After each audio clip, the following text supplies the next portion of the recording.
দেশ গড়তে জুলাই পদযাত্রায় নেমেছে জাতীয় নাগরিক পার্টি। বৈষম্য বিরোধী ছাত্র আন্দোলন থেকে এক দফার মাধ্যমে গণ অভ্যুত্থানের রূপ নিয়েছিল সেই আমাদের কোটা সংস্কার আন্দোলন। কোটা সংস্কার আন্দোলন থেকে গণ অভ্যুত্থান, যার মাধ্যমে স্বৈরাচারী শেখ হাসিনা দেশ থেকে দিল্লিতে পালিয়েছিল। সেই দিল্লিতে শেখ হাসিনা বসে রয়েছে, আওয়ামী লীগের হাজারো সন্ত্রাসীকে দিল্লি আশ্রয় দিয়েছে। কিন্তু এই সীমান্তে, এই শেরপুরের সীমান্তে থেকে প্রতিনিয়ত পুশিন করে বাংলাদেশে জনগণকে ঢুকানোর চেষ্টা করা হচ্ছে। আমরা এই পুশিনের বিরোধিতা করেছি। আমরা ভারত সরকারকে স্পষ্টভাবে বলেছি যে সীমান্তে কোনো হত্যাকাণ্ড আমরা মেনে নেব না, সীমান্তে কোনো পুশিন আমরা মেনে নেব না।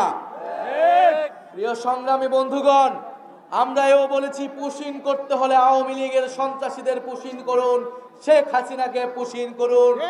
আমরা বিচারের মাধ্যমে শেখ হাসিনা সহ আওয়ামী লীগকে কাঠগড়ায় দাঁড়া করাবো। প্রিয় সংগ্রামী শেরপুরবাসী, বিচার সংস্কার এবং নতুন সংবিধানের দাবিতে দেশব্যাপী জুলাই পদযাত্রা হচ্ছে।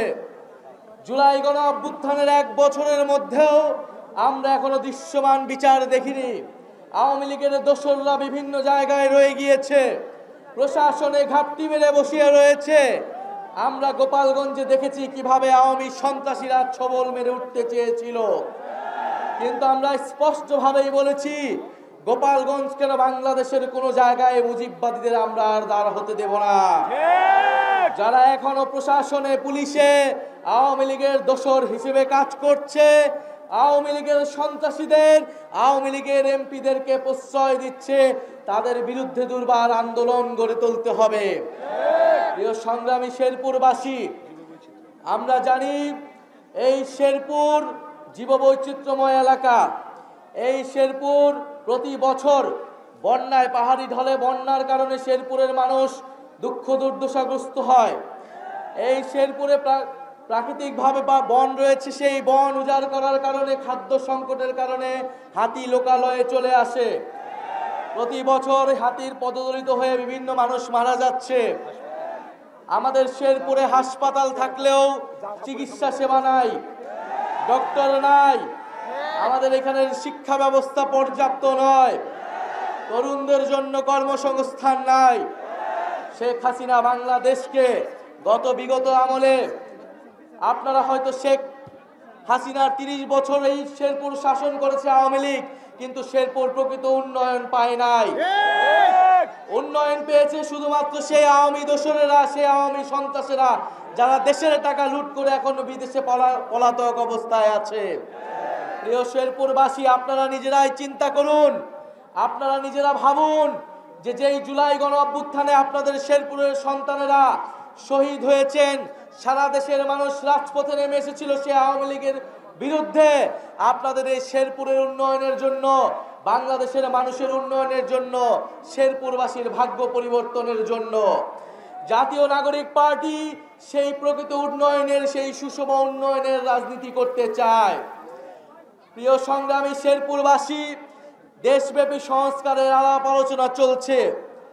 আমরা বলেছি 5ই আগস্টের মধ্যে যে কোনো মূল্যে জুলাই সনদ ঘোষণা করতে হবে, সাথে জুলাই ঘোষণাপত্র ঘোষণা করতে হবে। ঐক্যমত কমিশন বলেছে 2-3 দিনের মধ্যেই জুলাই সনদের কার্যক্রম নিশ্চিত করা হবে। আমরাও চাই যদি 5ই আগস্টের মধ্যে যদি এটি ঘোষণা করা না হয়, 3রা আগস্ট আমরা ঢাকায় আসছি। ঢাকায় আমরা কিন্তু জুলাই সনদ ঘোষণাপত্র আদায় না করে ঢাকার শহীদ মিনার আমরা ছাড়ব না। জুলাই সনদে আমরা বলেছি যেই কারণে একটি স্বৈরাচারী রাষ্ট্র ব্যবস্থা তৈরি হলো, সেই রাষ্ট্রের সংস্কার করতে হবে, গণতন্ত্র প্রতিষ্ঠা করতে হবে। এক ব্যক্তি কেন্দ্রিক রাষ্ট্র রাখা যাবে না। একটা রাষ্ট্রে শুধু প্রধানমন্ত্রীর কাছেই ক্ষমতা, সেই রাষ্ট্র আমরা পরিবর্তন চাই। এজন্য আমরা বলেছি উচ্চকক্ষ লাগবে, এবং এই উচ্চকক্ষ অবশ্যই পিআর পদ্ধতিতেই হতে হবে। উচ্চকক্ষ পিআর পদ্ধতির মাধ্যমে আমরা এই জুলাই সনদে স্বাক্ষর করতে পারি। যদি মৌলিক সংস্কার না হয়, যদি রাষ্ট্রের গুণগত পরিবর্তন এই জুলাই সনদের মাধ্যমে না নিশ্চিত করা সম্ভব না হয়, তাহলে এই জুলাই সনদে জাতীয় নাগরিক পার্টি সমর্থন দিবে না। আমরা আরো বলতে চাই যে জুলাই সনদের পাশাপাশি জুলাই ঘোষণাপত্র ছাত্র জনতার দাবি ছিল, কিন্তু সরকার বারবার এই দাবিকে উপেক্ষা করেছে। কিন্তু এবার ৩রা আগস্ট সেই দাবি উপেক্ষা করার কোনো সুযোগ আমরা দেব না। জুলাই ঘোষণাপত্র অবশ্যই জারি করতে হবে এবং নতুন সংবিধানে তা যুক্ত করতে হবে। প্রিয় সংগ্রামী শেরপুরবাসী, আপনারা জানেন জাতীয় নাগরিক পার্টি বিচার সংস্কার এবং নতুন সংবিধানের দাবিতে ৩রা আগস্ট জড়ো হচ্ছে। আপনাদেরকে আমন্ত্রণ জানাচ্ছি। ইনকিলাব, ইনকিলাব, জিন্দাবাদ, জিন্দাবাদ।